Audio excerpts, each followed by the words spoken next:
Welcome to TRS Clips, the channel that we hope is like a brain workout for you.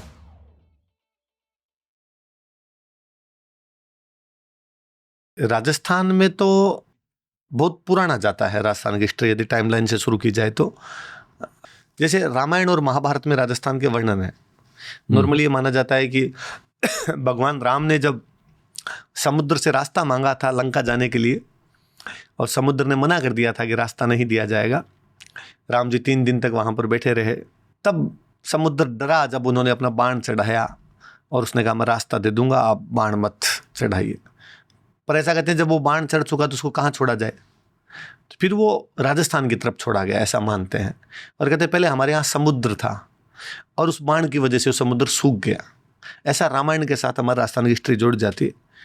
Historical evidence सीधे सीधे आपको नहीं मिल सकते, पर जैसलमेर में अब खूब सारे ऐसी चीज़ें मिलती है ज़मीन के अंदर जिससे पता चलता है धरती बहुत पुरानी थी और यहाँ पर समुद्र तो था, कि जो चीज़ें समुद्र के पास में होती है वहाँ पर है।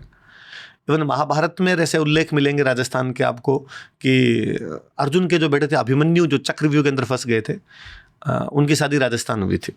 जयपुर के पास में एक जगह पर थी विराटनगर, वहाँ के राजा थे विराट, उनकी राजकुमारी उत्तरा के साथ में अभिमन्यु की शादी होती है, जिनके बेटे बाद में महाराज परीक्षित हस्तिनापुर के सम्राट बनते हैं। इवन पांडवों का जो अज्ञातवास है वो विराटनगर के अंदर ही बीता था। तो पुरानी टाइमलाइन तो हमारी बहुत पुरानी जाती है, पर उसके अभी तक हिस्टोरिकल एविडेंस नहीं है। भारत में ये भी दिक्कत है कि अभी तक हम रामायण और महाभारत को प्रूव नहीं कर पाए, कि खूब सारे लोग ये मान लेते हैं कि तो कहानियाँ हैं, ये हिस्ट्री नहीं है, और जब तक वो हिस्ट्री प्रूव नहीं हो सकती तब तक इसको आप जोड़ भी नहीं सकते। पर अभी जब आपने हड़प्पा और मोहनजोदड़ो बोला था, तो एक राजस्थान में एक सेंटर पड़ता हमारे कालीबंगा, तो जैसा हड़प्पा था, जैसा मोहनजोदड़ो था, ठीक उसी टाइम हमारे कालीबंगा था। तो इंडस वैली सिविलाइजेशन तो हमारी टाइमलाइन शुरू हो जाती है, एग्जैक्टली शुरू हो जाती है। ओके, हम वहाँ से पढ़ना शुरू करते हैं। इवन पैलियोलिथिक एरा जिसको हम कहते हैं, पाषाण काल जिसको बोलते हैं हम, जब पत्थरों से मनुष्य अपने हथियार से शिकार किया करता था, स्टोन एज। हाँ, स्टोन एज जिसको हम कहते हैं। उस टाइम का हमारे राजस्थान में एक भीलवाड़ा में बहुत अच्छा सेंटर है, बागोर नाम का एक सेंटर मिलता है। हमारे बालोतरा जिले में एक सेंटर मिलता है तिलवाड़ा, हमारे एक डिडवाना नाम करके एक जगह मिलती है। लूनी नदी जो थी, लूनी नदी के आसपास की खूब सारी इस प्रकार की चीज़ें मिलती है।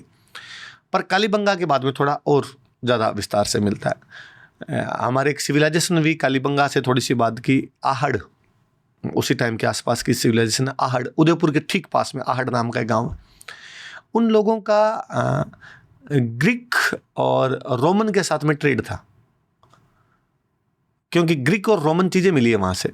इवन अफगानिस्तान में लेपिस लाजुली होती है ना, लाजवर्थ जिसको कहते हैं, नीले रंग का एक पत्थर होता है, पड़ा होगा आपके पास, लेपिस लाजुली के बगल। हाँ, ये लेपिस लाजुली, तो ये हमारे आहड़ से मिली है, ये अफगानिस्तान की है। और अफगानिस्तान से यदि आहड़ आई है तो वाया ट्रेड ही आई है, दूसरा कोई तरीका नहीं होगा, या कोई कल्चरल ऐसा एक्सचेंज रहा होगा उनके बीच में। अच्छा, उसका रीज़न ये भी था कि मैंने बताया गुजरात जाते थे, अफगानिस्तान से गुजरात जाओगे तो उस रूट के अंदर आहड़ आएगा, तो आहड़ एक बड़ा सेंटर रहा था हमारे। पर जिस राजस्थान को अब हम जानते हैं, बेसिकली राजाओं वाली हिस्ट्री को जब हम उसको जानते हैं, उसका जब यूँ मोटा मोटा हम शुरू करते हैं, तब वो हमारी टाइमलाइन जो बाद में डायनेस्टीज रही उनके हिसाब से सेट होती है। जैसे हमारे सबसे बड़ी डायनेस्टी या रिच डायनेस्टी जिसको हम कहते हैं मेवाड़, महाराणा प्रताप वाला जो गुहिल डायनेस्टी थी, गुहिल डायनेस्टी को यदि आप हिस्ट्री में सबसे अच्छा सोर्स माने जाते हैं इंस्क्रिप्शन, जो पत्थरों पर लिखवा के गए थे वो सच है। किताबें हो सकती है बाद में लिखी गई हो, किसी ने उनमें हेरफेर कर दिया, पर पत्थर पे लिखा हुआ नहीं तो आप उसमें हेरफेर किया जा सकता है, और उसने उसी टाइम लिखवाया जब वो था। तो 646 का 646 ईस्वी का उदयपुर के पास में गांव है सामोली, उस सामोली गांव से एक इंस्क्रिप्शन मिलता है शिलादित्य नाम के राजा का। वो राजा अपने से पहले के 4 राजाओं के जिक्र और करता है, गुहिल, भोज, महेंद्र, नाग और शिलादित्य का नाम आता है। यदि उस टाइमलाइन में हम पीछे जाते हैं, मोटा मोटा हम मानते हैं एक राजा का टाइम 20 साल होता है। यदि हम 20-20 साल पीछे जाते हैं, जो गुहिल का जो टाइम है वो 566 आता है। इसका मतलब 6th सेंचुरी के अंदर राजस्थान के अंदर एक राजा राज कर रहा है, गुहिल नाम का राजा राज कर रहा है। मेवाड़ के अंदर गुहिल नाम का एक राजा राज कर रहा है। तो गुहिल वालों की टाइमलाइन 5th सेंचुरी तक तो चली गई, 6th सेंचुरी तक तो चली गई। गोहिल जी सबसे पुराने राजा, नॉन जो राजा है उसमें, और उसी गोहिल के नाम पर उस डायनेस्टी का नाम गोहिलोथ पड़ा। फिर एक गांव हुआ सिसोदा, उस सिसोदा गांव से गोहिलों तो एक ब्रांच निकली सिसोदिया, तो महाराणा प्रताप ये सब सिसोदिया गोहिल थे, तो गोहिल से वहाँ से वो टाइमलाइन जाते। हमारे एक वेस्ट राजस्थान में एक किंगडम रहा राठौड़ डायनेस्टी रही। राठौड़ों का इतिहास तो और पुराना चला जाता कि जो अशोक के इंस्क्रिप्शन है वो 3rd BC के हैं, उनमें रठिक का उल्लेख आता है। वही आपके साउथ इंडिया में राष्ट्रकूट है, बाद में कर्नाटक महाराष्ट्र में उन राष्ट्रकूटों के नाम पर महाराष्ट्र है। राष्ट्रकूटों का महान राज्य महाराष्ट्र, राष्ट्रकूटों का राज्य सौराष्ट्र, राष्ट्रकूटों का राठ, जिसको बाद में गुजरात में लाट बोलने लग गए थे, वही बाद में राजस्थान की तरफ मुंह करके राठौड़ हुए। राष्ट्रकूट बोलते बोलते वो नाम राठौड़ हुआ है। बहुत पुरानी हिस्ट्री चली जाती है। हमारे जैसलमेर में भाटी हुए तो भगवान कृष्ण के वंशज माने जाते हैं। भाटियों को भी आप देखोगे तो बहुत पुराना BC के अंदर चली जाएगी उनकी हिस्ट्री। राजा गज हुए थे, उन्होंने गजनी बसाई थी। अफगानिस्तान वाला जो गजनी है वो राजा गज का बसाया हुआ राजा गज भाटी है। इसे मतलब मोहम्मद ऑफ गजनी। हाँ, वो गजनी का इसलिए उसका नाम है महमूद, वो गजनी का इसलिए गजनवी। ओके। जो दिल्ली का होता है वो दहलवी, तो जो गजनी का है वो गजनवी, जो गोर का है वो गोरी। ये गांव के नाम है, खिलजी, गोर, गजनवी, ये सब गांव के नाम। ये ज्योग्राफिकली कहाँ है? अफगानिस्तान। यानी कि राजपूताना वहां तक फैला था। पहले तो हिंदू कल्चर थी, आप इसको तो आर्य कल्चर बोलो ना, आर्यंस थे वो सारे, आर्यंस कल्चर वहां तक फैली हुई थी। राजपूत कल्चर, मैं कहता हूँ राजपूत शब्द बाद में देखने को मिलता है। वो राजपूतों के फोरफादर रहे होंगे, उनके पहले एंसेस्टर रहे होंगे, तब तक ये शब्द एग्जैक्टली वैसे नहीं मिलता है। क्योंकि पुरानी जब किताबें देखते हैं ना, तो जैसे कालिदास जी ने एक बुक लिखी मालविका अग्निमित्र नाम के राजा पर, मालविका उसकी प्रेमिका, उसके ऊपर एक बाण भट्ट वे जिन्होंने 2 किताबें लिखी थी, हर्षचरित और कदम्बरी। एक आपके धर्मपाल नाम का राजा, उसका खालिमपुर में एक दान पत्र मिला है। हमारे आबू से एक तेजपाल नाम के राजा का अभिलेख मिला है।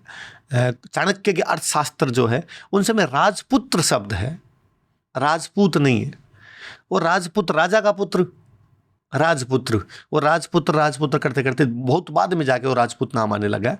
तब तक आप उसको आर्यंस कल्चर कहिए, आर्य कल्चर कहिए, क्षत्रिय परंपरा कहिए उसको, पर है वही, पीछे वहीं जाके जुड़ जाएगी वो सारी की सारी चीजें। हमें ना इस पे जेनेटिक स्टडीज करनी चाहिए, क्योंकि आपने पॉडकास्ट की शुरुआत से पहले भी एक चीज़ कही थी, महाराष्ट्र के बारे में आप बात करें, भोसले सरनेम के बारे में कुछ कहा। हाँ, शिवाजी जो महाराज, छत्रपति महाराज शिवाजी थे, वो ऐसा कहते हैं कि उनका जो ओरिजिन है वो मेवाड़ से कि मेवाड़ में हमारे एक राजा हुए थे अजय सिंह, यानी कि उनके परिवार का। हाँ, और अजय सिंह हुए थे, अजय सिंह के बेटे थे सज्जन सिंह यहाँ महाराष्ट्र आ गए थे अपने पिता से नाराज होके। और सज्जन सिंह के बाद में दिलीप सिंह के सिंह हुए, सिंह के भैरव सिंह हुए। भैरव सिंह का एक पेट नेम भोंसले बताया जाता है। उनके बाद में आगे शिवाजी वाली फैमिली है, उनकी 19वीं लीनेज पे आके एग्जैक्टली शिवाजी है वहाँ से। तो वो चीज़ें, जैसे मैं इसमें तो और इंटरेस्टिंग बताता हूँ, आपके महाराष्ट्र में तुलजा भवानी के मंदिर मिलेंगे। जी। हमारे चित्तौड़ में तुलजा भवानी के मंदिर है, तो या तो मेवाड़ में या महाराष्ट्र में, तो इसका मतलब आपस में दोनों कहीं ना कहीं एक थे, तभी वो इस प्रकार की चीज़ें मिलती है। लिंकेज तो है, लिंकेज है। मतलब आज भी मराठा और राजपूतों के बीच बहुत लिंकेज है। हाँ, जब राजपूत मराठा से मिलते हैं तो कुछ फील होता है पैरेलल? वो एक कहीं दोनों मार्शल कौम रही तो वो आता ही होगा, वो चीज़ें तो आती है। देवी भक्ति। हाँ, देवी भक्ति, देशभक्ति, राष्ट्र प्रेम, वो जो वॉरियर स्पिरिट वाली चीज़ थी, ऑब्वियसली बात है। वो भारत में जहाँ जहाँ जिन के अंदर है, उन सब के साथ ही वो आपस में फ्रीक्वेंसी तो मैच करती है, वाइब तो मिलती है। कहीं किसी प्रकार के 2 लोग होंगे तो, अभी आपने शुरुआत में कहा कि मारवाड़ियों की और गुजरातियों की मिलती है, तो क्या है वो ट्रेड वाला ही तो है कि दोनों के अंदर वो ट्रेड वाली चीज़ आ जाती है। मैं मानता हूँ कि भारत में अक्सर हमारे जो सरनेम होते हैं, लास्ट नेम्स, उसमें काफ़ी सारे रहस्य छिपे रहते हैं और हमें पता ही नहीं रहता, क्योंकि कोई हमें ये बताता नहीं। ये मुझे पॉडकास्ट के थ्रू ही पता चला। जहाँ से आपके पूर्वज आए उसके बारे में बहुत कुछ पता चल जा सकता है आपके सरनेम की वजह से। जिस तरह की उपासना आपको सूट करेगी वो भी पता चल जाता है कभी कभी आपके सरनेम से। इवन राठौड़ों की जो कुल देवी मानी जाती है वो नागणीची माता है। और हमारे जो रेफरेंस है वो ये बताते हैं कि हमारे एक राजा हुए धूहड़, और वो धूहड़ जो है वो नागणेची माता की मूर्ति कर्नाटक से लेकर गए थे। मतलब महाराष्ट्र का नीचे वाला हिस्सा, कर्नाटक का ऊपर वाला हिस्सा, ये राष्ट्रकूटों का राज्य था। अब यदि वो कुलदेवी की मूर्ति यहाँ से लेके जा रहे थे तो इसका मतलब तब तक उनको ये पता था ना वहाँ से आए हैं। उस बात को भी जानते थे कि हमारा ओरिजिन वहाँ पर है, हमारे नाम इसलिए ये राठौड़ है, इसलिए ये बना हुआ है। इवन बहुत बाद में हमारे जिन्होंने जोधपुर बसाया था, जोधा, उनकी एक डॉक्टर विधि श्रृंगार कंवर, उसकी मेवाड़ में शादी होती है। वो एक वहाँ पर बावड़ी बनवाती, बावड़ी समझते हैं आप, स्टेप वेल, ऐसा कुआं जिसमें नीचे उतरने के लिए स्टेयर्स बनी हुई है। तो उसमें वो लिखवाती है कि मेरे पिता का नाम जोधा है और वो राष्ट्रवर्य है। तो राष्ट्रकूट, राष्ट्रवर्य एक ही तो चीज़ है। तो खूब सारी चीज़ें आपको पता चलती है कि आप कहाँ के हो, कहाँ के नहीं हो सरनेम से। अगर हम टाइमलाइन को आगे लेकर जाएं तो हमारा पहला स्टेशन कौन सा होना चाहिए आपके मुताबिक? अब राजस्थान में एग्जैक्टली तो पहला स्टेशन इसलिए नहीं आ सकता कि मैंने कहा कि सब अलग अलग किंगडम है, अलग अलग किंगडम है तो सबके स्टेशन भी अलग अलग आएंगे। फिर मेवाड़ वालों की स्ट्रीम अलग प्रकार की चीज़ें होंगी, मारवाड़ वालों की अलग होगी। पर अगर अलग किंगडम है तो हम इसे राजपूत हिस्ट्री क्यों कहते हैं? क्योंकि वो सारे जो रूलर थे वो राजपूत थे। लिंकेज क्या था? आपस में सब में वैवाहिक संबंध है, शादी भी आपस के अंदर उनके अंदर हो रहे थे। ओके, कल्चर, हाँ कल्चर सेम, सबकी सेम कल्चर थी, भाषा सेम थी सब, पर वो अलग अलग किंगडम थे। युद्ध होते थे? युद्ध बाकायदा, सब में युद्ध हुए उनमें आपस में, सब में युद्ध हुआ? हाँ, आपस में युद्ध। इवन शादी हो रखी उसके बावजूद युद्ध हुए। क्यों? युद्ध का तो मोटा मोटा कारण साम्राज्य का विस्तार, एम्पायर एक्सपांशन, मैं मेरे राज्य को बढ़ाना चाहूँगा, उसमें फिर शादी बैरियर नहीं है। दोनों चीज़ें हैं। कई बार कोई लंबे टाइम तक युद्ध चला है, उसके बाद में जब शांति आई है तो भी शादियाँ की आपस के अंदर, कि पुराने वाले को भूल जाते हैं, एक नई शुरुआत करते हैं। कई बार ये भी है कि शादियाँ हो रखी है उसके बावजूद युद्ध कर लिया उन लोगों ने। Thank you for consuming this clip दोस्तों।